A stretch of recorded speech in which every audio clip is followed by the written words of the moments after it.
मुसलमान भाइयों के खिलाफ तो नफरत पैदा की जा रही है। जिस तरह के शब्दावली उत्तर प्रदेश के मुख्यमंत्री ने विधानसभा में बोली कि इतने असंसदीय शब्द मुख्यमंत्री द्वारा सदन में बोले जाते, इस तरह की शब्दावली यूपी असेंबली ने कभी नहीं सुनी होगी। जनता के हित में इनके पास कोई भी योजना नहीं है, सिर्फ ये भाषण फैलाना, लोगों के बीच में नफरत फैलाना, चुनाव में कैसे बेईमानी टिकड़म की जाए, वोटर लिस्ट में कैसे हेराफेरी की जाए, कैसे किस पार्टी को चुनाव हराया जाए, इसी उधेड़बुन में बीजेपी के लोग रहते हैं। इससे ज्यादा बीजेपी के लोगों का जनहित से कोई सारोकार नहीं। नमस्कार दोस्तों, मैं हूं प्रवीण साहनी और आप देख रहे हैं द राजनीति। दोस्तों, विधानसभा में मुख्यमंत्री योगी आदित्यनाथ ने जिस तरह की स्पीच का इस्तेमाल किया, उस स्पीच के जरिए जिस तरह से सपा अध्यक्ष अखिलेश यादव को टारगेट किया, सपाइयों की बेइज्जती की, मुस्लिम समाज का अपमान किया, अब योगी के इस तेवर पर धर्मेंद्र यादव आग बबूला हैं। संसद को अपनी स्पीच से हिलाकर रख देने वाले आजमगढ़ से सांसद धर्मेंद्र यादव मुख्यमंत्री योगी आदित्यनाथ पर पूरी तरह से फायर हैं। जी हाँ दोस्तों, पूरी तरह से फायर। धर्मेंद्र ने तो लगता है योगी के खिलाफ सड़क पर उतरने का मन बना लिया है। और आप लोग जान के आश्चर्य करोगे, या बहुत सारे लोगों ने अध्ययन किया भी होगा, दोनों बजट भाषण में केंद्रीय वित्त मंत्री जी द्वारा उत्तर प्रदेश का एक बार भी नाम नहीं लिया गया। इसी तरह से यूपी की असेंबली में भी वही 2 दिन पहले बजट पेश हुआ, यूपी के वित्त मंत्री जी ने भी एक बार भी, अगर मुझे सही जानकारी है तो उस बजट भाषण में कहीं बदायूं का नाम नहीं आया, कहीं आजमगढ़ का नाम नहीं आया, कहीं इटावा, मैनपुरी और कन्नौज का नाम नहीं आया। और मैं समझता हूं जितने भी इन्होंने घोषणाएं की थी 2014 से लेके 24 तक के 5 चुनाव हुए, जिसमें 3 पार्लियामेंट के 2 असेंबली के, 5 चुनावों में जितना भी जनता के बीच इन्होंने संकल्प पत्र देकर वोट मांगा था, अपने एक भी संकल्प पत्र का कोई भी वादा पूरा नहीं किया।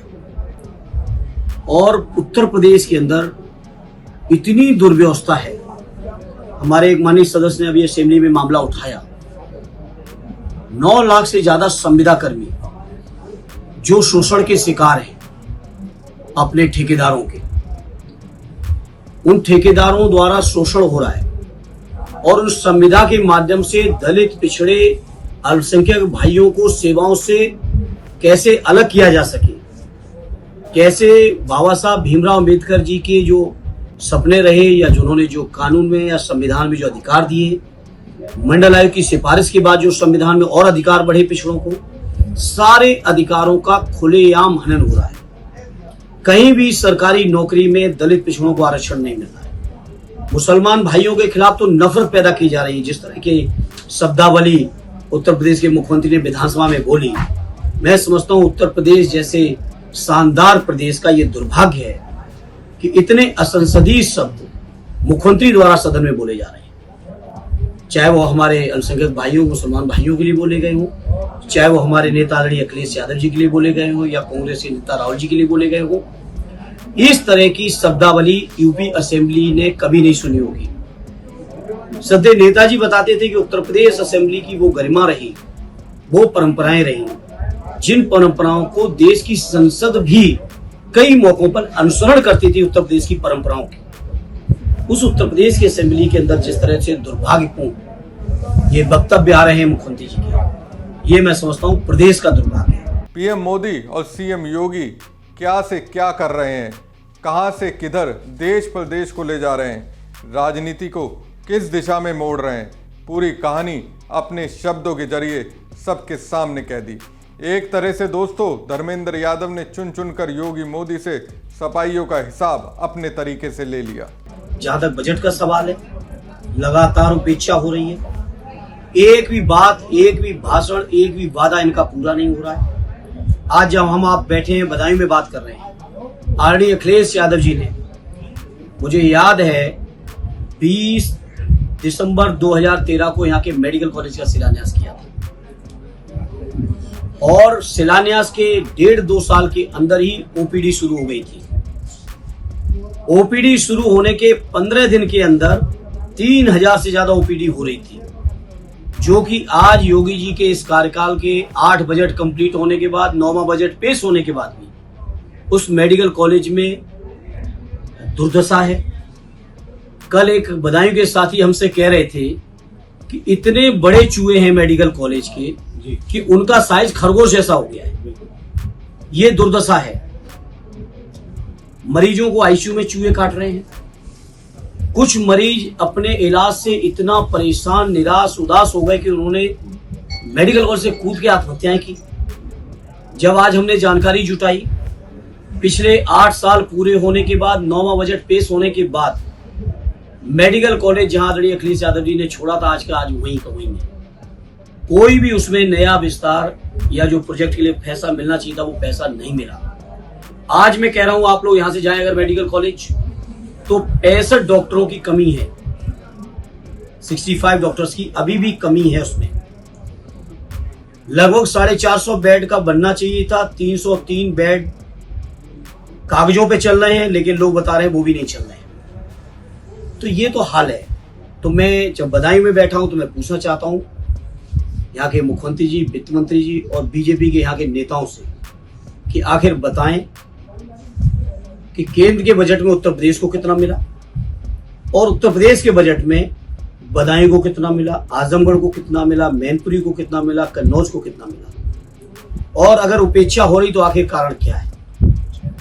तो बीजेपी के लोग ये जो बातें करते हैं, भाषण देते हैं, सबका साथ, सबका विश्वास, किसी का विश्वास नहीं बचा इनके ऊपर। इनसे निराश है किसान।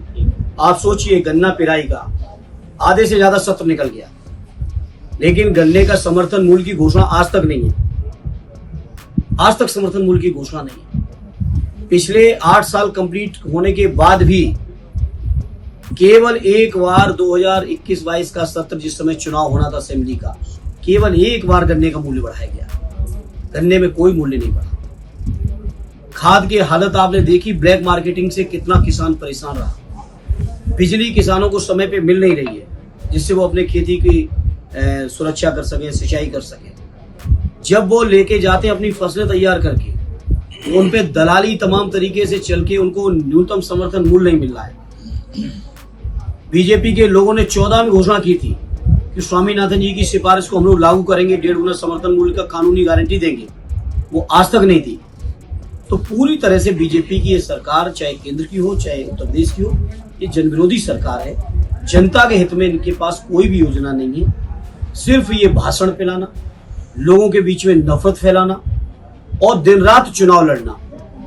चुनाव में कैसे बेईमानी तिकड़म की जाए, वोटर लिस्ट में कैसे हेरा फेरी की जाए, कैसे किस पार्टी को चुनाव हराया जाए, इसी उधेड़बुन में बीजेपी के लोग रहते हैं। इससे ज्यादा बीजेपी के लोगों का जनहित से कोई सारोकार नहीं। इसके बाद दोस्तों, धर्मेंद्र यादव ने एक दावा और किया। उस दावे के आधार पर यह साबित करने का प्रयास किया कि पीएम मोदी की बात योगी धामी सुनते ही नहीं है। जो वो कहते हैं उसका उल्टा ही काम करते हैं। यूजीसी लागू हो गया है वहाँ पे उत्तराखंड में, और आज जो ऑल इंडिया पर्सनल वोट के उन्होंने कोर्ट में किया, कोर्ट ने याचिका स्वीकार कर लिया। इस पे क्या कहना है? नहीं, ये बताइए, जब आप कश्मीर के अंदर धारा 370 हटा के वहां जमीन खरीदने का देश के किसी भी नागरिक को आप अधिकार दे रहे हो, और उत्तराखंड की सरकार उत्तराखंड में जमीन खरीदने से रोक रही है, तो अब बताओ, दिल्ली की सरकार अपनी जगह सही है कि उत्तराखंड की सरकार सही है? ये बीजेपी का लोगों का जनहित से कोई सारोकार नहीं है। यूजीसी लागू हो गया है वहाँ पे उत्तराखंड में, और आज जो ऑल इंडिया पर्सनल वोट के उन्होंने कोर्ट में किया, कोर्ट ने याचिका स्वीकार कर लिया। इस पे क्या कहना है? नहीं, ये बताइए, जब आप कश्मीर के अंदर धारा 370 हटा के वहां जमीन खरीदने का देश के किसी भी नागरिक को आप अधिकार दे रहे हो, और उत्तराखंड की सरकार उत्तराखंड में जमीन खरीदने से रोक रही है, तो अब बताओ, दिल्ली की सरकार अपनी जगह सही है कि उत्तराखंड की सरकार सही है? ये बीजेपी का हमेशा दोहरा चरित्र है। कभी बीजेपी लोग अपने सिद्धांतों पर एक नहीं रहे। आप देखिए ना, कश्मीर को लेकर इनकी पॉलिसी क्या है, उत्तराखंड को लेकर पॉलिसी क्या है। जब आप मांगे बीजेपी के लोगों से या सरकार में बैठे लोगों से। सांसद जी दोहरे चरित्र की बात कर रहे हैं।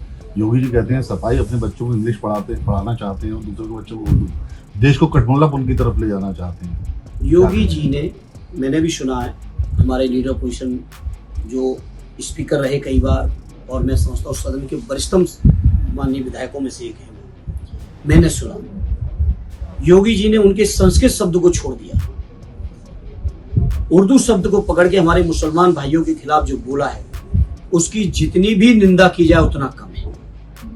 और योगी जी केवल सोचते हैं लोगों में नफरत फैला के वो चुनाव जीतते रहेंगे और सरकार में बने रहेंगे। तो मैं बड़ी जिम्मेदारी से कहता हूं, पीडीए के लोग बहुत जागरूक हो चुके हैं आदरणीय अखिलेश जी के नेतृत्व, और लोकसभा का परिणाम सामने है। तमाम बेईमानी के बावजूद भी हम लोग अकेले समाजवादी 37, गठबंधन में कांग्रेस के साथ इंडिया अलायंस में 43 हम लोग जीत के आए, जनता का आशीर्वाद लेके आए। बाकी शासन, प्रशासन, मीडिया, सर्वे, एग्जिट पोल क्या कह रहे थे वो आप सब जानते हो, मुझे दोहराने की जरूरत नहीं। इसलिए ये पीडीए परिवार अपने हक, अपने अधिकार, अपने सम्मान, अपने स्वाभिमान के लिए आदरणीय अखिलेश जी को के हाथों को न केवल मजबूत करेंगे बल्कि आने वाली 27 में ऐतिहासिक जीत दिलाएंगे। तो दोस्तों, मैं जो शुरुआत में आपको कह रहा था, मोदी योगी पर धर्मेंद्र यादव फायर हैं। उन्होंने चुन चुन कर हिसाब लिया। धर्मेंद्र यादव ने एक तरह से बता दिया बीजेपी के सामने सपा आने वाले दिनों में और भी आक्रामकता के साथ चुनाव लड़ेगी। हमारी खबर आपको कैसी लगी कमेंट बॉक्स में कमेंट कर जरूर बताएं। साथ ही पेज को ज़्यादा से ज़्यादा लाइक और शेयर कीजिएगा। धन्यवाद। मुसलमान भाइयों के खिलाफ तो नफरत पैदा की जा रही है। जिस तरह की शब्दावली उत्तर प्रदेश के मुख्यमंत्री ने विधानसभा में बोली कि इतने असंसदीय शब्द मुख्यमंत्री द्वारा सदन में बोले जाते, इस तरह की शब्दावली यूपी असेंबली ने कभी नहीं सुनी होगी। जनता के हित में इनके पास कोई भी योजना नहीं है, सिर्फ ये भाषण फैलाना, लोगों के बीच में नफरत फैलाना, चुनाव में कैसे बेईमानी टिकड़िंग की जाए, वोटर लिस्ट में कैसे हेराफेरी की जाए, कैसे किस पार्टी को चुनाव हराया जाए, इसी उधेड़बुन में बीजेपी के लोग रहते हैं। इससे ज्यादा बीजेपी के लोगों का जनहित से कोई सारोकार नहीं है।